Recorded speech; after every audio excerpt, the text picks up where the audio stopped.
So in order to get to the Canvas site from Learning Suite, we're going to go into Learning Suite and click on the class. And if you hit go, it should take you straight to the Canvas website. And here you're going to have your different classes that use Canvas. Right now I only have the IPNT, so I'm going to click on that.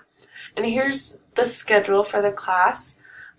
As you look through the schedule, you can click on different assignments, and the different assignments will be there, and you can work on those. If we go back to the courses, we can also look at the syllabus and review the policies here, the grading, or we can go back.